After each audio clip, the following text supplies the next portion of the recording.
समन्ता चक्रवालेषु अत्रा गच्छन्तु देवता सद्धम्मं मुनिराजस्स सुनन्तु संघ मोक्षदं ධම්මස්සවන කාලෝ අයං බදන්තා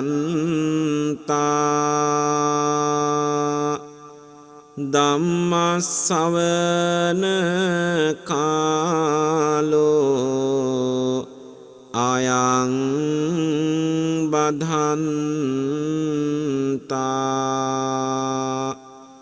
ධම්මස්සවන කාලෝ අයං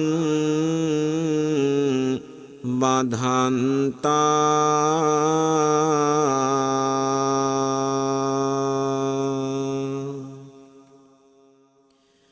නමෝ තස්ස භගවතෝ අරහතෝ සම්මා සම්බුද්දස්ස නමෝ තස්ස භගවතෝ අරහතෝ සම්මා සම්බුද්දස්ස නමෝ තස්ස භගවතෝ අරහතෝ සම්මා සම්බුද්දස්ස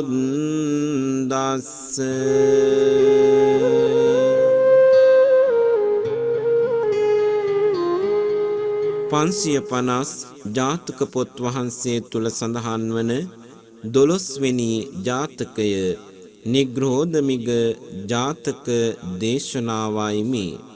පින්වතුනි, සදහැ සිතින් යුතුව මේ සදහම් දේශනාව මෙත් සිතින් පින්වත් ඔබත් ශ්‍රවණය කරන්න. බෝසත් චරිතාපදානයෙන් ජීවිතයට ගත හැකි ආදර්ශයන් එකතු කරගෙන ධර්මානුකූල ජීවන ගමනක් සකස් කර ගන්නට මේ දහම් දේශනාව මෙත් සිතින් අසන්න. ලෝතුරා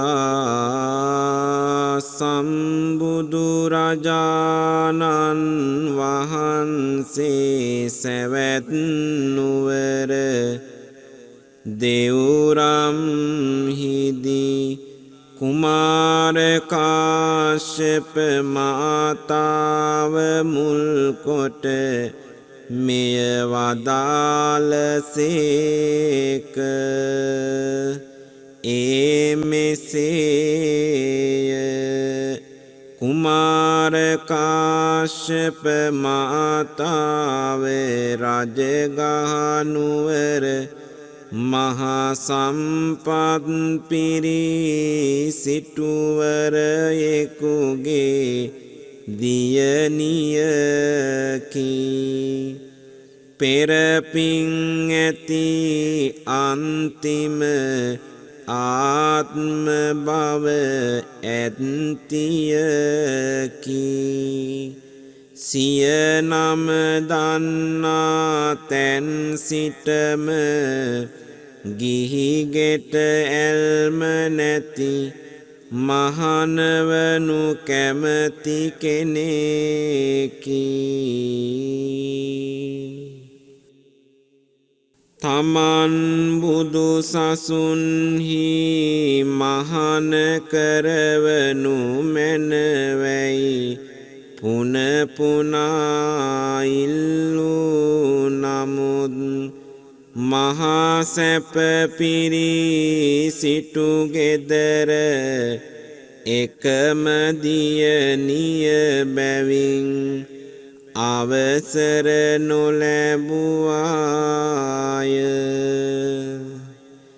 විවාහ වී සැමියාගේ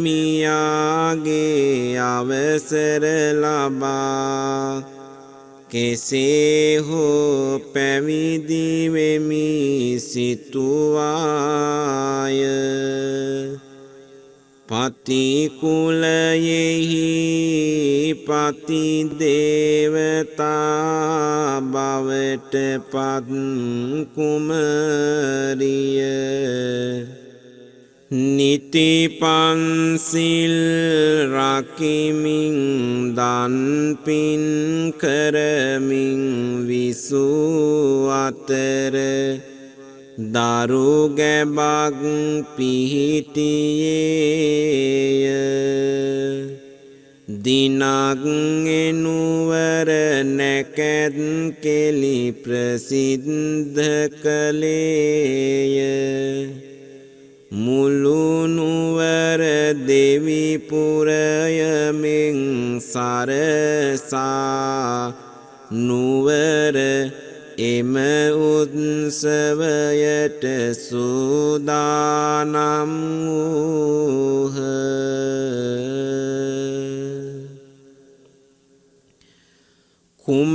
කුමරියගේ කිසිදු සූදානමක් නොදුටු ස්වාමියා එයට හේතු විමසීය. ස්වාමීනි, මේ කුණු ශරීරය සැරසීම අසුචි පිරි කලයක් පිටතින් සිත්තම් කිරීමක් බඳු යැයි කියා නන්නයුරින් එහි ඇති ආදීනව පෙන්වා දුන්නාය.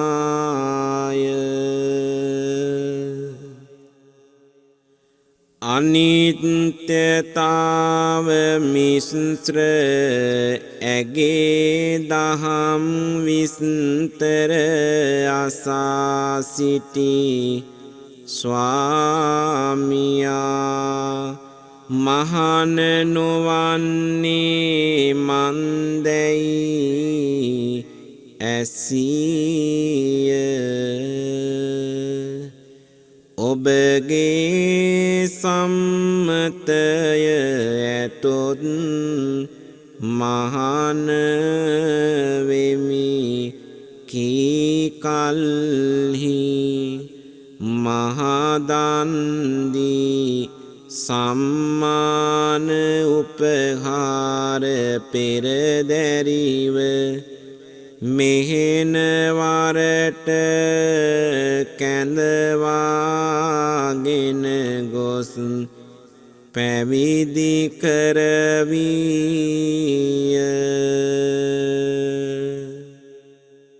එහෙත් ඒ දෙව්දත් පාක්ෂික භික්ෂුණීන්ගේ ආරාමයක් විය.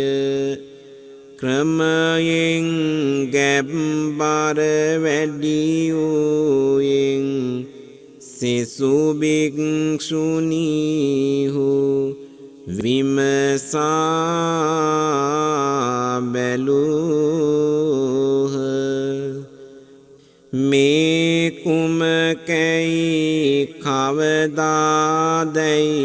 නොදනිතත් තමන්ගේ සිල් පිරිසිදු බව තරයේ කියා සිටියාය.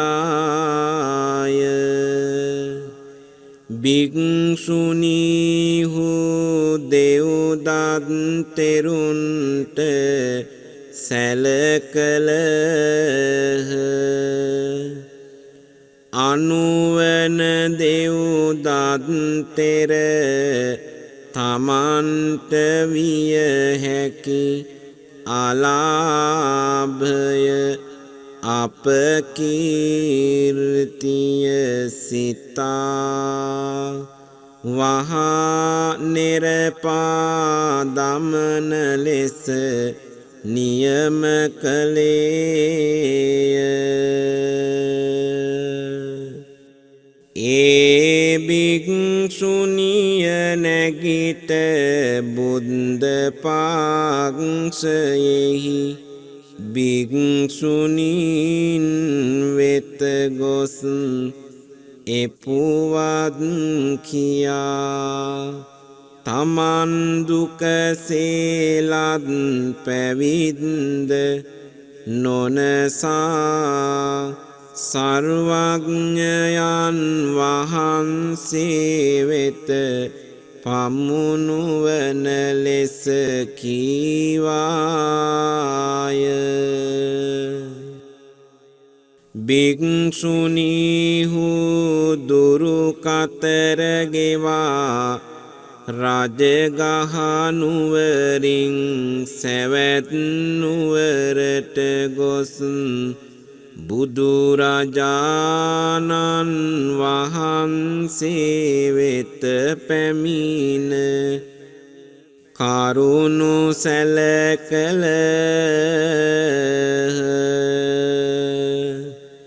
ගිහි කල හටගත් ගැබක් වූවත් දෙව්දත්ත තෙරුන් නිරපන ලද භික්ෂුණියක් බාරගන්නා ලදැයි විරුද්ධවාදීන්ගෙන් කතාවට ලැබෙන ඉඩකඩ නැති කිරීම පිණිස රජ්ජුරුවන් සහිත පිරිස් මැද භික්ෂුණියගේ අධිකරණය විනිශ්චය කොට තීන්දු කරන ලෙස විනයධාරීන්ට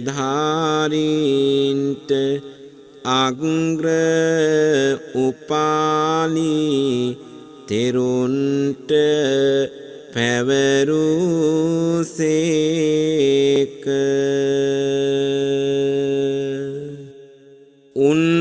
උන්වහන්සේ කොසොල් රජු ඉදිරිපිට අනේ පිඬුසිටානන් ආදීන් ඇති සිව් පිරිසෙහි විශාකා මහෝපාසිකාවට භික්ෂුණිය පරීක්ෂා කොට දින මාස ගැන ගැබ පිහිටියේ පැවිද්දට පෙර පසු බව නිගමනය කරන ලෙස නියම කළහ.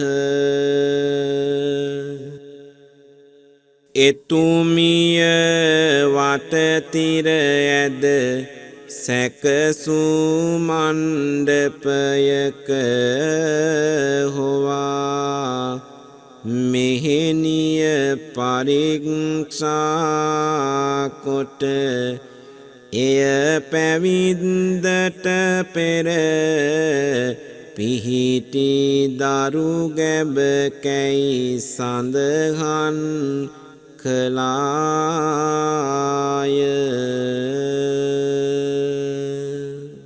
උපාලි තෙරුන් වහන්සේ භික්ෂුණියගේ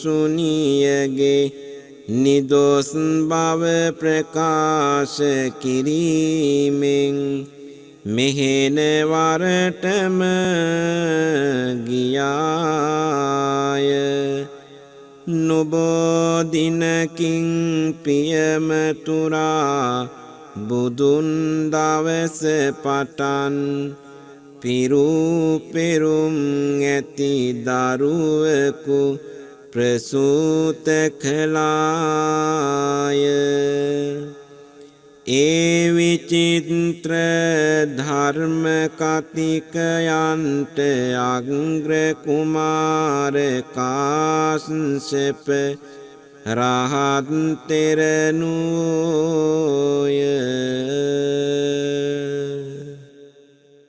මව්මෙහෙණින් වහන්සේද විදසුන් වඩා රහත් වූසේක. දිනක් මෙහෙණවර අසලින් යමින් සිටි කොසල් රජ බිලිඳ කුහඬන හඬ අසා දැන දරුවකු තැනීම භික්ෂුණියකට පලිබෝධයයි රජගෙට ගෙන්වා කුමර සැප දෙමින් පෝෂණය කරවීය. එහෙයින් කුමාර කාශ්‍යප නමින් ප්‍රකට වූහ.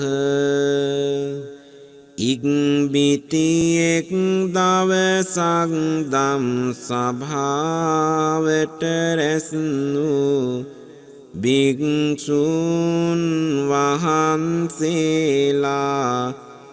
දෙව්දත් නුබුදු බැවින් ඒ මෙහෙණිය නෙරපූ සැටිත් කරුණා නිධාන වූ බුදුරජාණන්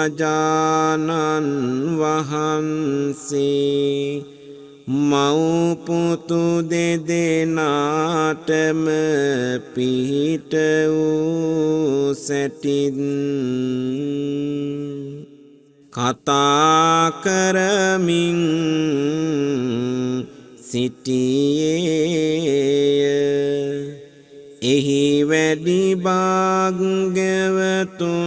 වහන්සේ එපවත් අසා ඔවුන්ට පෙරත් පිහිට වූ බව වදාරා භික්ෂූන් වහන්සේලාගේ ආරාධනයෙන් අතීත පුවත මෙසේ වදාළසේක.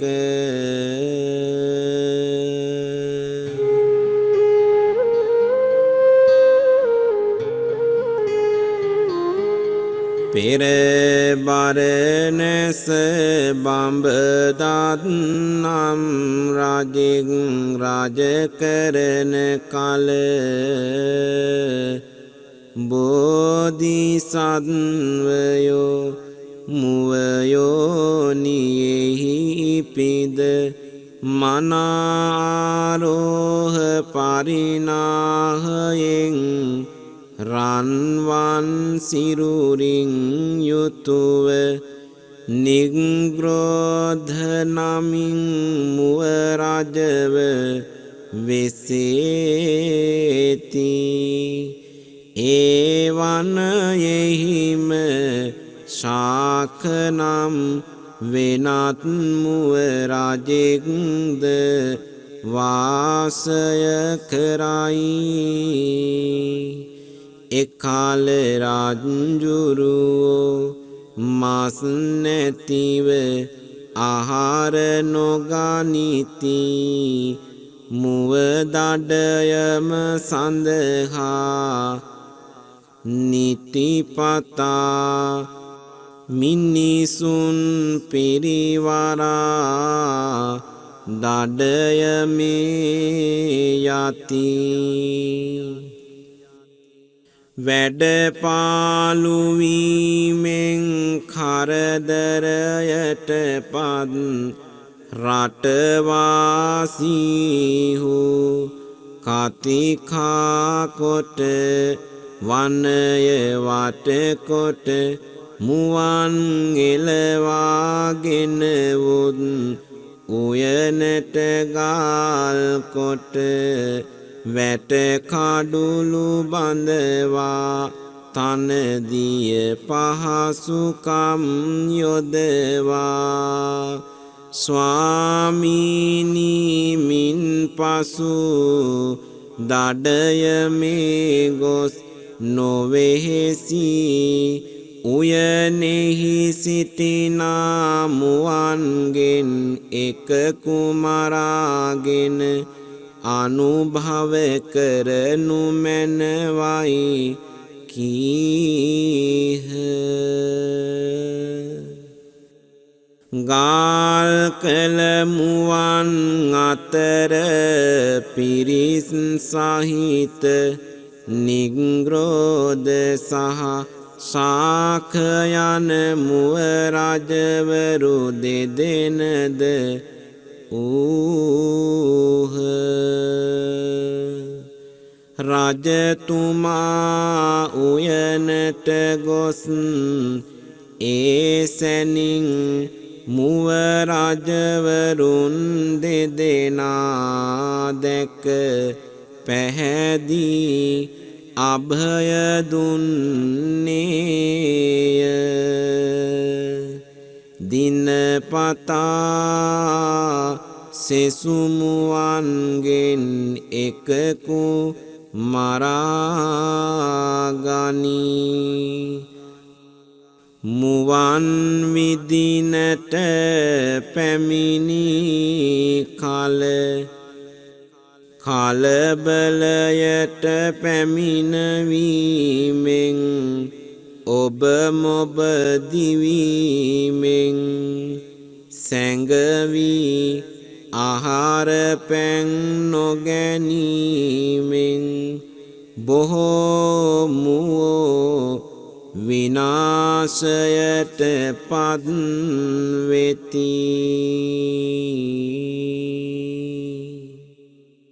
ඒ දුටු නිග්‍රෝධ මුව රජ්ජුරුවෝ ශාක මුව රජ්ජුරුවන් සමග කතා කොට වාර බෙදාගෙන වාරය පැමිණීමට නියමිත පිරිසෙන් එකෙකු දම්ගෙඩියෙහි හිස තබා සිටිය යුතු බවට නියම කළහ.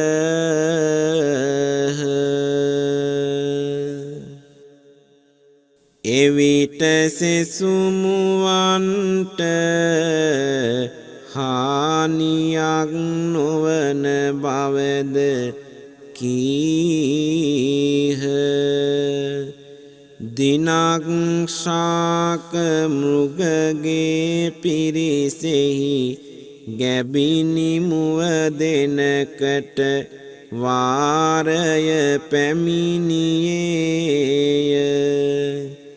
ඒ මුව දෙන ශාක මෘගයන් වෙත ගොස් තතු පහදා දරුවකු ලැබුණු පසු දෙවාරයක් පිරිමැසිය හැකි වාරය අනිකෙකුට පවරන ලෙස ඉල්ලා සිටියාය. මුව රජ බැරියැයි කියා එලවා දැමීය. අනුකම්පාවක් නොලැබ මුව දෙන නිග්‍රෝධ මුව රජ්ජුරුවන් ළඟට ගොස් සැලකලාය. කාරුණික බෝසතාණෝ හොඳයි නුඹ යන්න මම එය පිරිමසමි කියා දම් ගෙඩියෙහි හිස තබා වැතිරගත්හ මුවන් මැරීමට අරක් කැමියා අභයලත් මුව රජු දැක රජුට දැන්වීය රජතුමා වහා ගොස් ඇයිදැයි ඇසූ විට විස්තර පවසා එක කුහට පැමිණි මරණ දුක අනිකෙකුට පමුණුවන්නට මට නොහැකි බැවින් මාගේ ජීවිතය ඇයට දිනීමි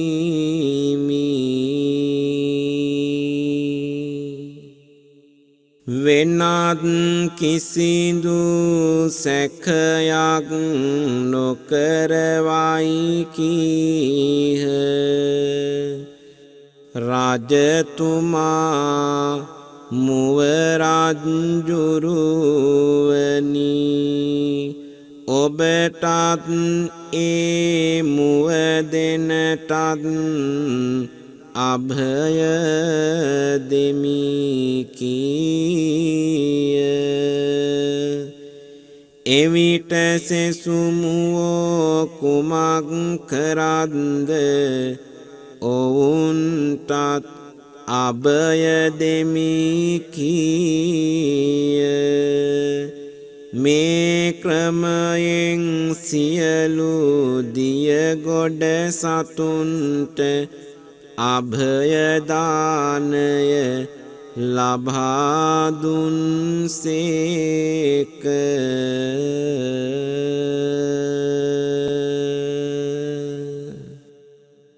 මෙසේ බෝධිසත්වයෝ රජ්ජුරුවන් පන්සිල් පිහිටුවා දස කුසලයෙහි යෙදී ධර්මයෙන් රාජ්‍ය කරවා මධ්‍යම ප්‍රතිපදාවෙහි හැසිර මරණින් මතු ස්වර්ගයට යවයි අවවාදදී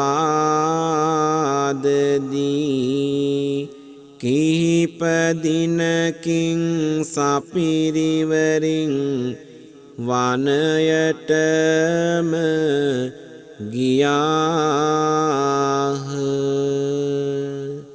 මුව දෙන දශාක මුවා ඇසුරු කරන සිය පුතුට ශාක මෘගයා වෙත ජීවත් වීමට වඩා වැඩ ඇති නිග්‍රෝධ මුව රජ්ජුරුවන් වෙත මිය යාම යෙහෙකැයි අවවාද කළාය අභයලත් මුවන්ගෙන් යලිත් මිනිසුන්ගේ ගොවිතැන්වලට හානි පැමිණෙන්නට විය මිනිසුන් රජුට පැමිණිලි කළහ එහෙත් මාගේ ප්‍රතිඥාව නොකඩමි කිසිවෙකුටත් මුවන් මැරීමට අවසර නැතැයි රජතුමා කීය.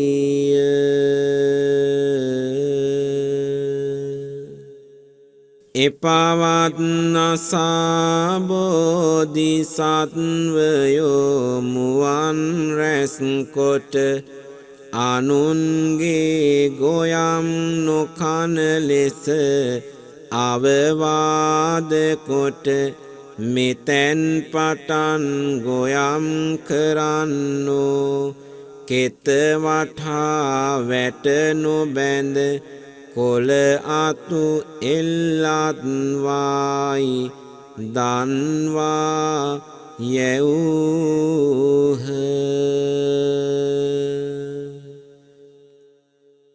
කුඹුරු වටා කොළ අතු එල්වීම මෙතැන් පටන් වී යයි අසනු ලැබේ.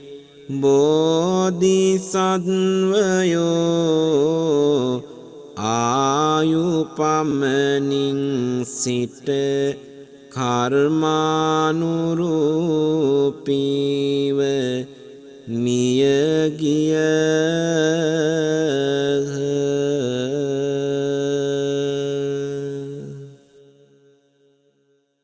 සර්වඥයන් වහන්සේ මෙය වදාරා එදා ශාක මෘග නම් දැන් දෙව්දත් ස්තවීරයෝය.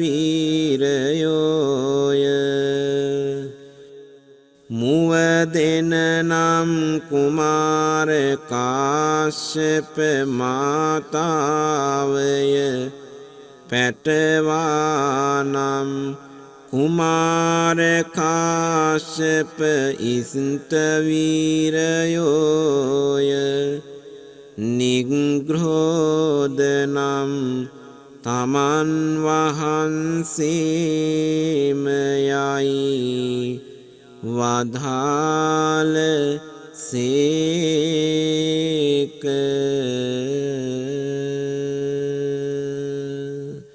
සාධු සාධු සාධු.